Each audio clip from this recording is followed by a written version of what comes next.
Mungkin inilah wanita yang dimaksud itu. Semoga saja, pikirku. Tapi apa iya wanita semuda ini sudah menjadi janda? Ini teman Eis yang dimaksud, Mas. Ayo kenalan dulu, Mas. Jangan malu-malu atuh, kok jadi bengong begitu?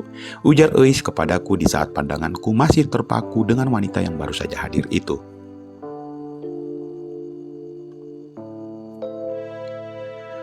Oh iya, saya Hendy, sambil aku mengulurkan tanganku untuk berjabat tangan. Saya Lilis, Mas, balas wanita itu sambil membalas uluran tanganku, sehingga kami berjabat tangan. Tangan yang terlihat putih dan halus itu ternyata kurasakan telapak tangannya agak kasar.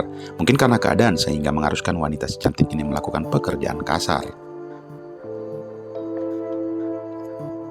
Setelah kami berbincang-bincang sebentar sekedar berbasa-basi, akhirnya Eis menanyakan kepadaku, "Gimana Mas Hendy, mau main ke rumah Lilis nggak?" Tanya Eis sambil tersenyum, sebuah pertanyaan yang sebetulnya bisa diartikan sebagai permintaan kepastian apakah aku tertarik pada Lilis atau tidak, dan dari senyumannya itu aku rasa Eis sudah dapat menebak jawabanku.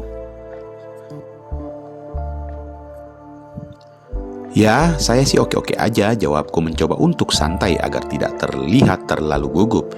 Ya udah kalau begitu tunggu apa lagi? Langsung sana, ujar Herman. Sepertinya meminta agar aku cepat-cepat meninggalkannya.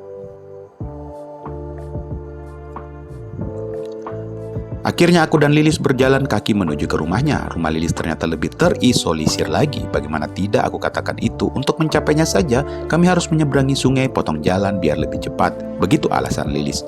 Beruntung airnya tidak terlalu dalam, namun arusnya cukup deras. Agak malu juga aku sebagai seorang laki-laki yang harus dituntut oleh seorang wanita, tapi wajarlah aku pikir. Toh, aku belum pernah melalui medan yang seperti itu, sedangkan dia memang sudah menjadi kesehariannya. Terpaksalah aku mengikuti tuntunannya daripada nanti aku salah langkah dan jatuh terpeleset.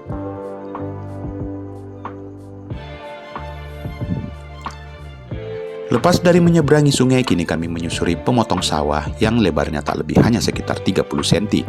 Namun entah mengapa aku menyukai perjalanan seperti itu. Terlepas karena aku bersama dengan wanita cantik di sampingku, suasana alam pedesaan itu memang aku suka. Bebas dari kebisingan suara kendaraan, bebas dari polusi udara dari asap kendaraan.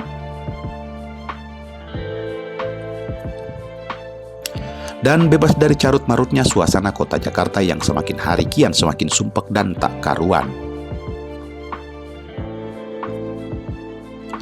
Berbeda dengan yang aku rasakan di desa ini, semua aku rasakan berjalan secara natural, seperti burung-burung kecil yang berterbangan di antara padi-padi yang mulai menguning, atau kupu-kupu yang berpindahan dari satu bunga ke bunga lainnya, atau bila aku melihat ke bawah, di sepanjang tepi pematang terdapat selokan kecil yang airnya sangat jernih.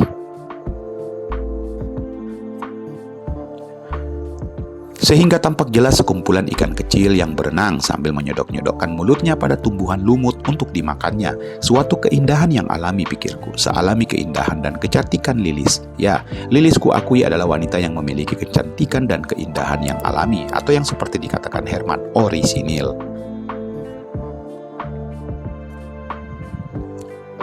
Bukan karena polesan kosmetik atau kepiawaian seorang ahli kecantikan dalam polesannya, apalagi operasi sana-sini, bleaching atau apalah namanya itu semua yang akhir-akhir ini rela dilakukan oleh beberapa wanita di ibu kota.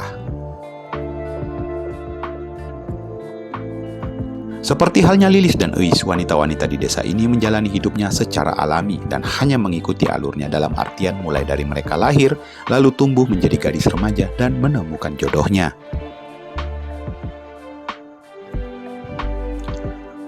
Dan dalam menentukan jodoh pun mereka tak terlalu berpikir sedemikian jelimet dengan mempertimbangkan bibit, bobot, dan bebek. Asal mereka laku dan ada pria yang bersedia menjadi suaminya, meski usia mereka masih 16 atau 17 tahun mereka akan menikah.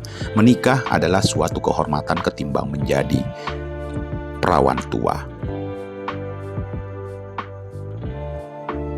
Begitu pikir mereka, namun akhirnya seiring jalannya waktu dan terdorong oleh berbagai kebutuhan, akhirnya terjadilah perceraian.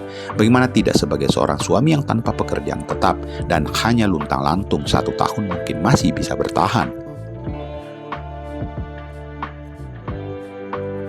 Namun selanjutnya bubar jalan dan terciptalah janda. Janda muda tentunya. Namun juga sebaliknya, apabila si suami itu sukses secara ekonomi, biasanya mereka cenderung untuk ingin menikah lagi. Mungkin merasa secara ekonomi dia sanggup menghidupi lebih dari seorang istri, yang akhirnya itu pun menjadi masalah. Karena sebagian besar wanita tak sudi untuk dimadu dan akhirnya dia lebih memilih untuk diceraikan. Akhirnya kami tiba di tepi empang yang tak seberapa luas. Sesekali tampak beberapa ekor ikan muncul ke permukaan untuk kemudian masuk kembali ke dalam air kolam yang agak kehijauan itu. Di atas empang itu terdapat rumah yang tak jauh berbeda dengan rumah Eis yang ternyata adalah rumah orang tua Lilis. Kemudian kami menuju ke rumah itu dengan jalan yang agak mendaki. Ternyata rumah itu memiliki halaman yang cukup luas.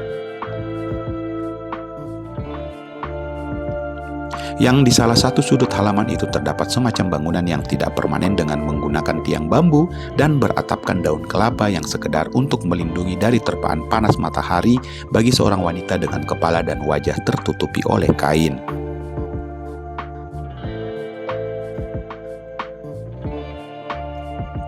Yang kemudian aku ketahui menggunakan kaos lengan panjang yang agak lusuh dengan bawahannya dibalut kain sarung. Di tangan wanita itu memegang palu yang dengan sigap dihantamkannya pada bongkahan batu kecil yang besar. Rupanya wanita itu sedang memecahkan batu kali. Yang kemudian aku ketahui bahwa itu adalah ibunya Lilis yang mendapatkan penghasilan dari memecahkan batu kali yang didrop oleh pengepul dengan masih dalam bentuk bongkahan batu yang besar-besar. Untung kemudian dipecah menjadi beberapa bagian kecil dan untuk pekerjaan itu ibu Lilis memperoleh upah dengan hitungan per kubiknya.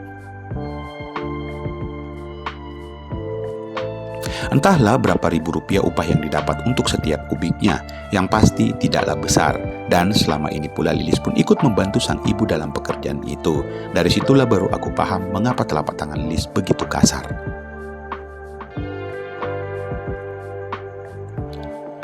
"Mih, ini teman Lilis dari Jakarta," ujar Lilis. "Mangga, silakan masuk Jang," ujar ibu Lilis seraya kembali tangannya diayunkan untuk menghantamkan palunya kepada bongkahan batu yang hendak dipecahkannya. Akhirnya kami masuk ke rumah Lilis. Di teras tampak seorang pria setengah baya agak kurus duduk sambil menikmati sebatang rokok yang kemudian aku tahu bahwa itu adalah ayahnya Lilis.